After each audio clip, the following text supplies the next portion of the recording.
Cole, it's already a legal requirement for truck drivers to be proficient in English, but President Trump's new executive order claims that isn't being enforced. I spoke to a former truck driver a couple hours ago. He tells me that's not necessarily true, but having that law enforced rigorously could improve road safety.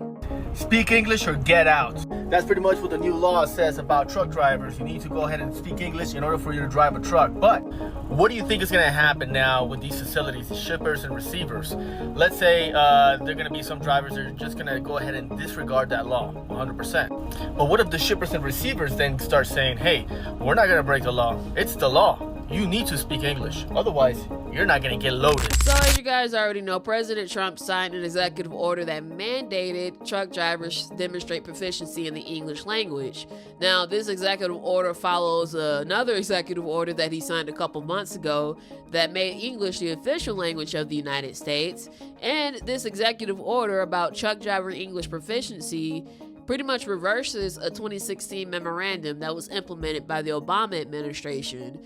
And what this memorandum did was essentially lax the requirements of being able to understand and communicate efficiently in English.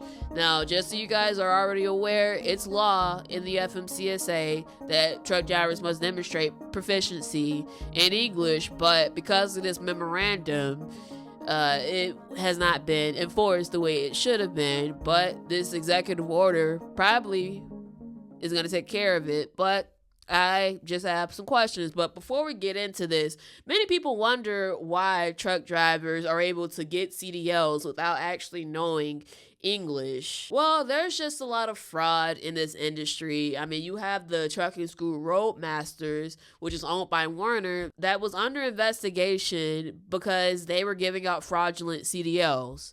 And then, of course, there's this other trucking school that I was watching a Bonehead Truckers video. I can't find the original video, but I think it was Roadmasters, actually.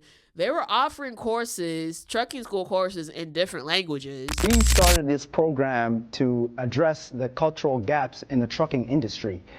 We offer CDL permanent courses in these specific languages. That is Arabic, that is Somali, that is Oromo, and that is English. So as you guys can see, that's another way to get your CDL without actually knowing English fluently.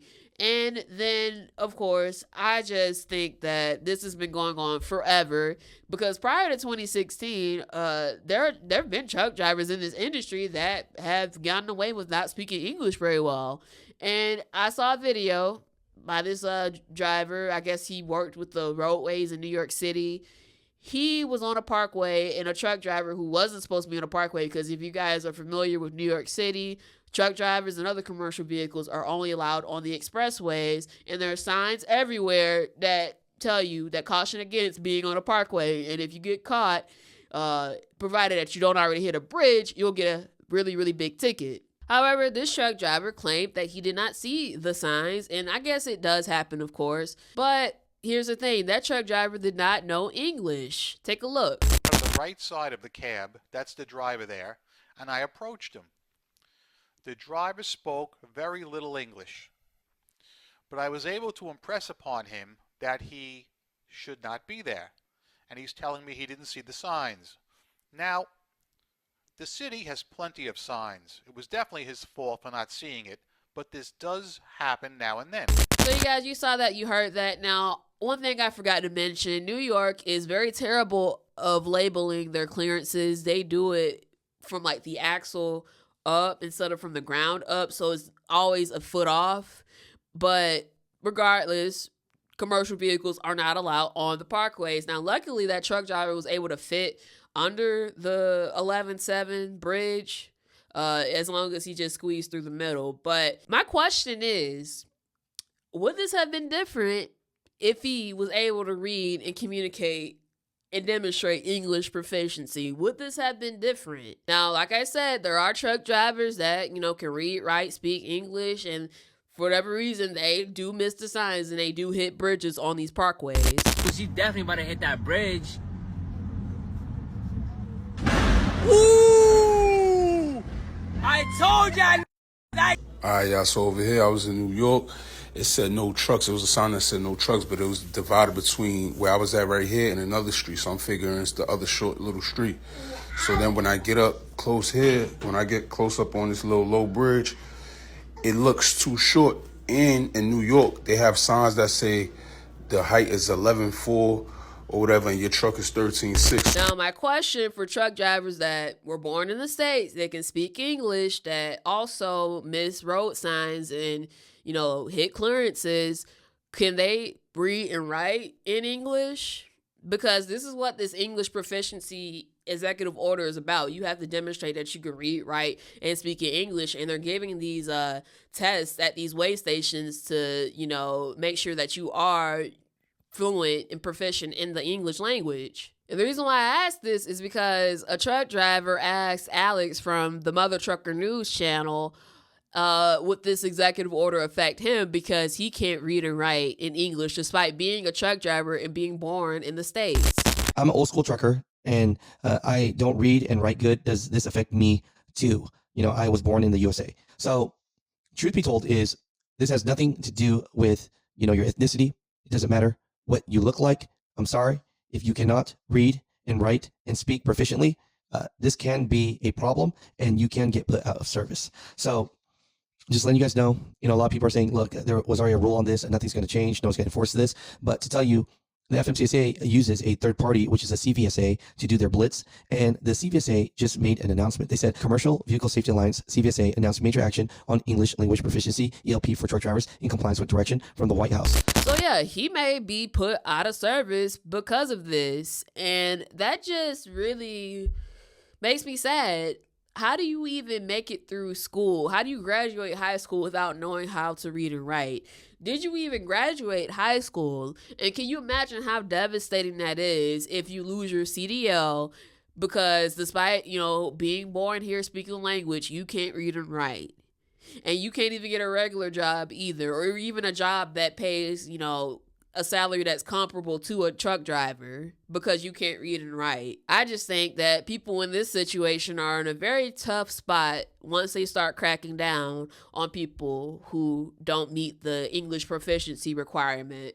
And of course, we have supporters of this executive order like Bonehead Truckers and other trucking organizations that have made it a point that this executive order was necessary due to the safety risk that, lack of English proficiency impose. Now, it's worth noting that supporters of this executive order, they want this to be a thing nationwide because of the frequency of incidents that have been the result of foreign truck drivers not knowing English. Fox 31 showed Jason Emery with Excel Driver Services the last 2 years of violations racked up by Castellano 3 Trucking, the company that employs Aguilera Maderos. More concerned about the fact that you have 2 violations where the driver did not understand or comprehend the English language. August of 2018, driver cannot read or understand the English language sufficiently to respond to official inquiries. And on the other hand, there are several content creators, influencers that are against this legislation, as well as immigrant rights advocates. They think that this legislation is discriminatory and there'll be a lot of profiling involved. Word on the street is Donald Trump is getting ready to sign an executive order that is going to require all truck drivers, all CDL holders to speak English, all of us. So all CDL holders, for some reason now, he want all of us to be able to speak English. I'm not one of them people that like to celebrate on nobody giving a why because he coming for everybody. But Latinos and Hispanics for Trump. Now do y'all see, bro? Do y'all see? He never liked y'all. He was never for y'all, just like he don't like our ass. Imagine what we could have did if we would have stuck together and did this shit. It's an awful law. Joman Rivera told me. In my 15 years as truck driver, I never had an issue with English. Rivera claims he recognized the signs and communicated with officers with his limited English.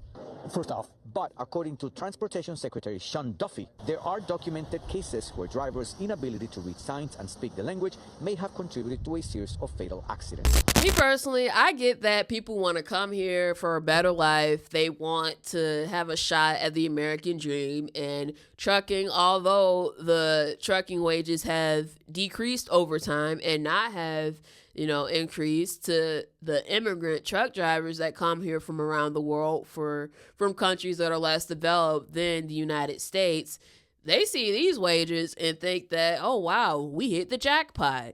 But like I said, I get people They come here, they come to the States for a better life. But my question is, where do you draw the line? If you don't know the language, you don't understand the laws, you can't read the signs on the roadways, and you can't speak to officials, you can't speak to management, dispatch, communicate with anybody because of the language barrier, don't you think it's easier to put you in situations that are not necessarily safe for you to operate a commercial vehicle? Don't you think it's easier to put you in a commercial vehicle that's not even safe to operate to begin with, but you can't speak up for yourself because you can't speak English? And let's say that you can speak up for yourself and you tell dispatch that, hey, I can't take this load, it's not safe.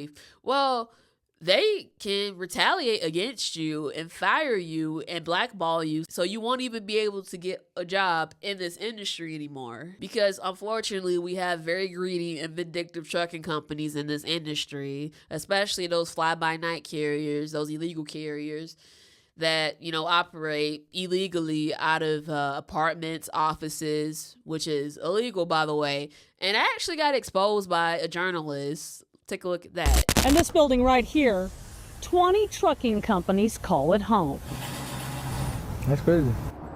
A WFA investigation found all those companies are registered to 539 West Commerce, a virtual mailbox spot called physicaladress.com. We are a mail handling service, so that's all that we do is just handle mail.